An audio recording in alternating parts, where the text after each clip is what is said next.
omutima mpulira guyika nkusaba ngumye ngumera nsubiza ebigambo bireke babitondeka ebyaliwo nakyusa nayisibwa bubi lutalo lwakiyekera kale ndesiga ngumya era nsubiza ebyangenule byonna nabireka mbe nawe omutima gwange nenkuwa kyenkusaba nesige kuba ndiwo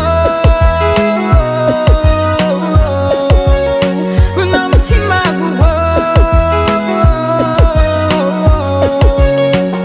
ontumbizanga kayitingeleyo mu malungu nga kasana kememula ompisa bubi nga koye kwe kugenda kibuyaga nga bwakunta enfuufu siraba nagendaga ekireyo mu matumbi pawa mukange mbuze takuse biwata kitengejja ku nyanja bwempamanta biroto byantiisa kusaba ngumye ngumbe era nsubiza ebigambo bireke babitondeka ebyaliwo nakyusa nayisibwa bubi Nasige nakikiriza kunva mu ngalo nina okukola ekisoboka kyonna kulaba nga gano amaka nga sigalamu tuuse mu maka nti ate onfulume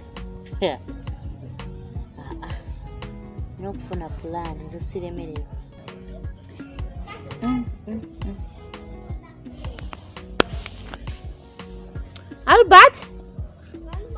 Albert jangu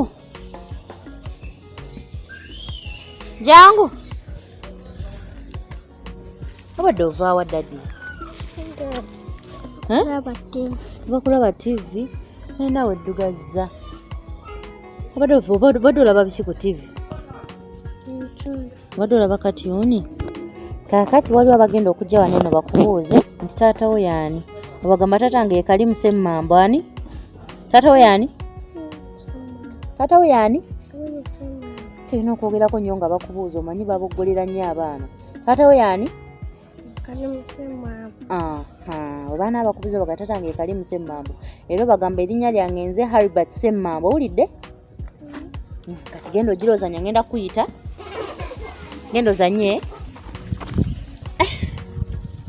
omwana ono alina okugattawo akantu ako n'agamba taata nga ye Kareem Semmambo kati ndabiwana newakanira nekesinga abasirikale bazze babuuliriza ntandikira awo kino kyo baba tekirina kunva mu ngalo nkutta omunyama nti ate ngute oli yabalakafu baaba kokko nkayina tuuse mu maka nti ate fuluma ogenda olw'okuba omulimu guguwedde gano amaka nyina okugabeeramu gaagala tegaagala nze siremerewe basaagana muliro ebyangenule byonna nabireka mbe nawe omutima gwange nenkuwa kyenkusaba nesige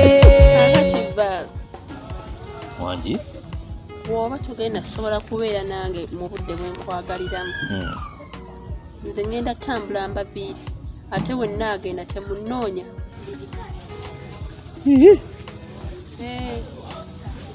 kirabo ki kyotegeeza sikugamba sikitegeera bulungi kiki kyotawulidde bwe mba sisobola kubeerawo mu budde bwonneetaagira mugenda kukwata okukuba okole ki ekyo kyennyini kyowulidde kyentegeeza ngenda kwata ekkuba nkuviire ebintu ebyo nga byafuuka by'amateeka kirabo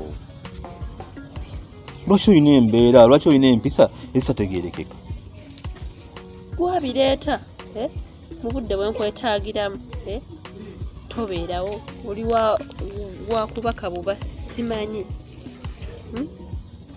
kirabo nakugamba nti ewa sisita wange Keren osobola okubeerawo ebbanga lyonna lyoyagadde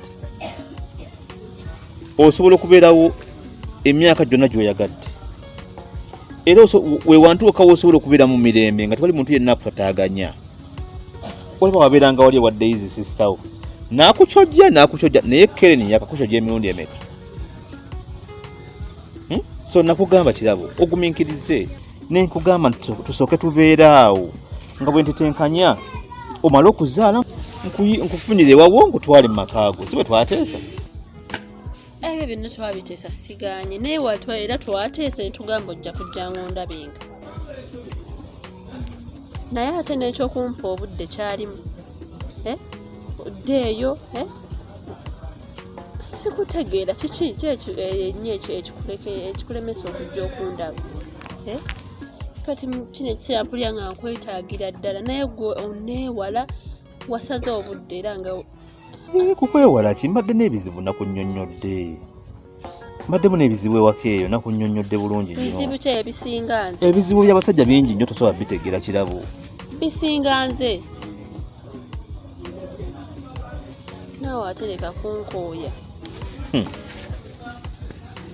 Kirabo nyina embeera entawaanya gy'otayinza kutegeera mukwana ate gwe wandibadde kugamba ontegeera mu kiseera kino nogamba musajja wange alina ebimwetumyeko bingi nesinga eyange mu budde buno mba ndyawo mpulira nga nkwetaaga nnyo naye oddeeyo ne weebuzaabuza onsala ebikuubo mbikooye era nkugambe kati gwe oyagala nze ntuulaawo buli wayagalira ng'ondabirako sinze musajja sinze nina okunoonya ssente wuuyo olubuto lukuze onootera okiraba okuzaala kati ntuulaawo nnyabo otuuka ekiseera ky'okuzaala ani gwe nnaakubira essimu ennaku zino omwana okumuzaala wuyo tugula mugule omwana abeera mu bukadde 2+ okumuzaala bwoti kati gwe nnyabo oyagala otuuka okuzaala nga sirina wadde 10 ngenda kukubira ni ssente nyambo mpa obuyambi kati oyagala kwekwasa mbu oba onoonya ssente mba noonya ssente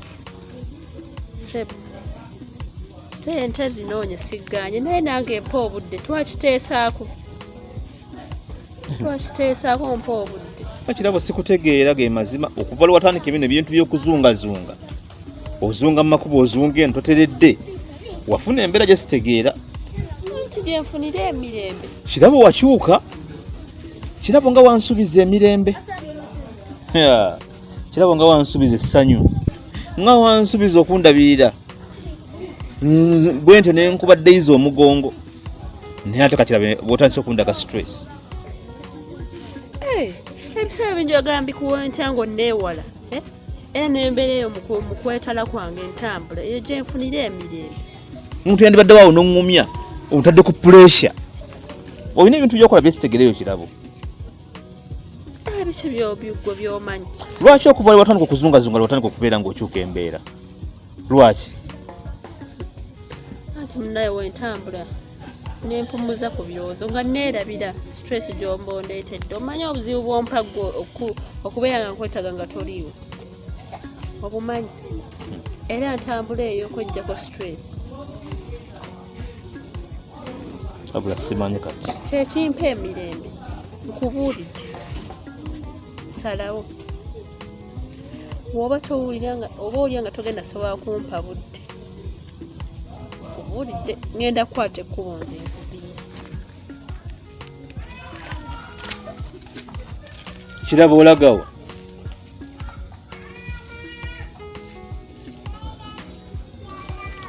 Kirabo ono nno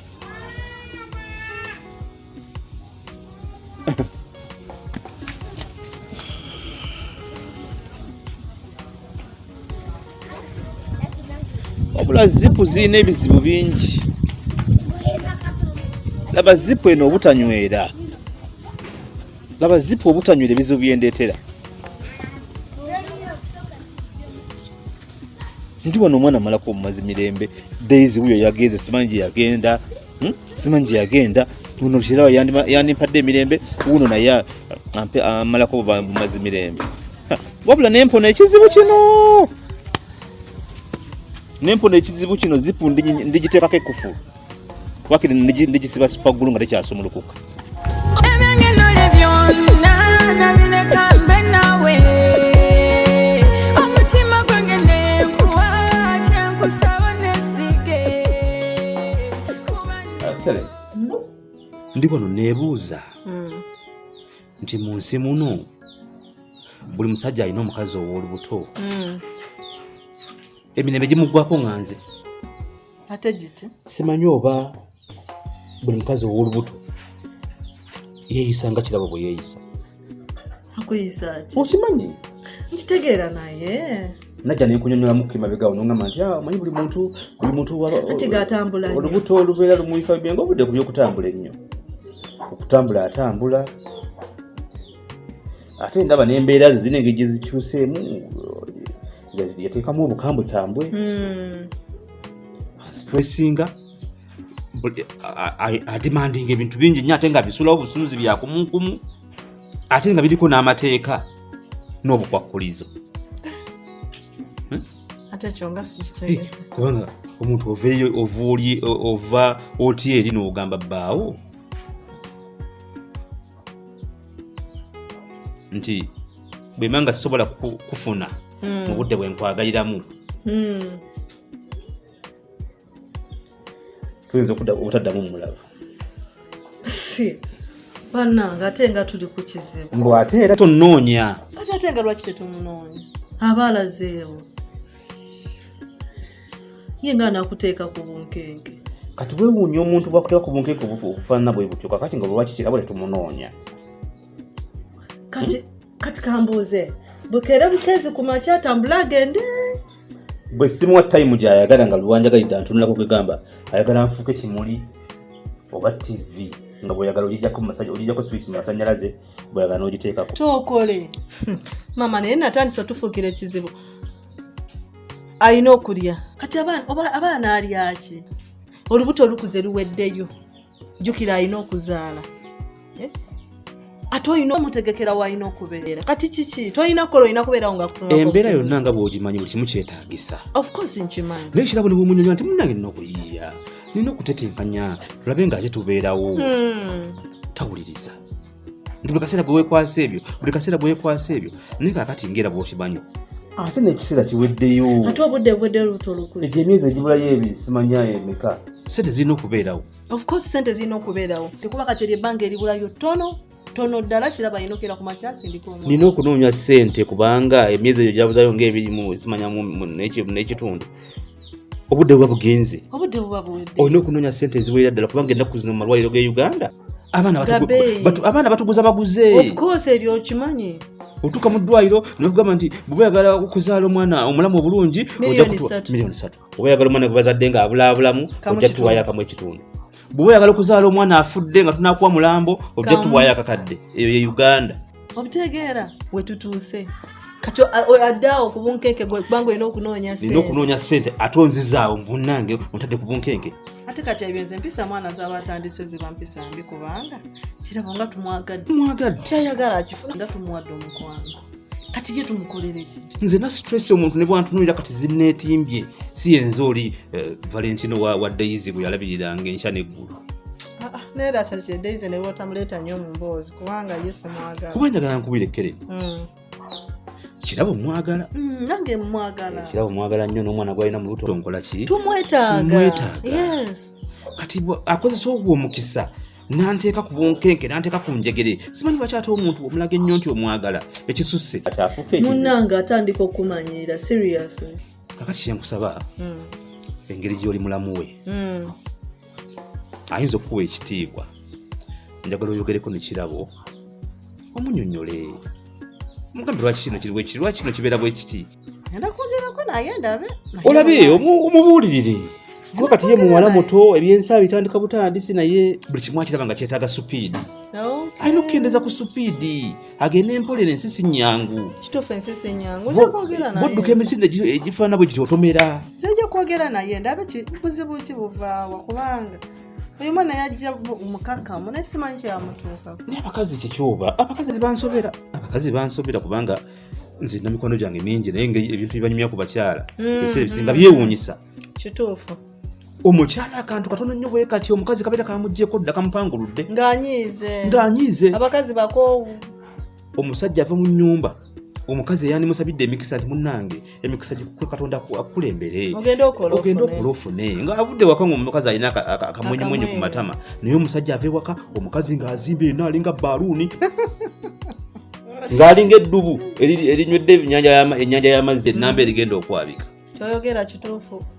Kati sente oba ogenda zifuna otya ng'omusajja ate ozifuna otya ng'omukazi takuwadde emikisa gyazo abakazi kankubuulire abasajja bamanyi n'okuddayo waka ne bayingira ne beebaka ng'omukazi yategeedde nti baawe yayingidde ali ku bibye yeebase abuuzabuuza yakumyewo saawa mmeka nga teyagala nakumanya kati obubeera bufumbo kikaaki munange naye nga kyandibadde kitya bwe kityo olulimi lw'omukazi ng'alukozesa okusabira bbaawo omukisa katonda asobola okuluwulira amangu bwekiri mukama aliwo omukisa kitegeera naye munnange bwebito bwe biri kati kyenkusaba kiri kimu kirabo oyogereko naye angenda kwogera naye ekyo towerarikira embeera esobola okutereera kubanza oba obulamu mwana ate bwakuteeka okutereera kuba kati bwembanga nali ndabika bulungi kati stress zinneeraga nali ndabika bulungi nga mukyala wange Daisy andabira naye kati naye simanyi wawaali simanyi mukazi wange yalagawa naawe nyamba tonyumiza Daisy mukama atuyambe taddanga naye kigenda kunnuma nnyo kuba kakati ate alina okuzaala akomyewo omwana waffe Daisy sina kyemwetaaza baitha omukazi simwagala katusooke tulabe Kirabo bw'anaagaana okutereera atulaba Ruthi ali tunaaba kuki nze ndeka sisesema n'endya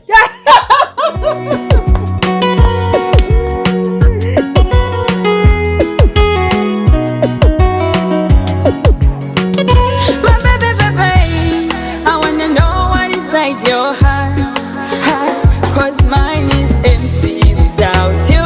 Put it on a sana wo mulinu mwango mbusa busomba lagala ningalumidwa kamwaka omukwano gwo gwansesera mbangalyeyo ku mwezi ekizungirizi ky'amapenzi kintwala kinzunza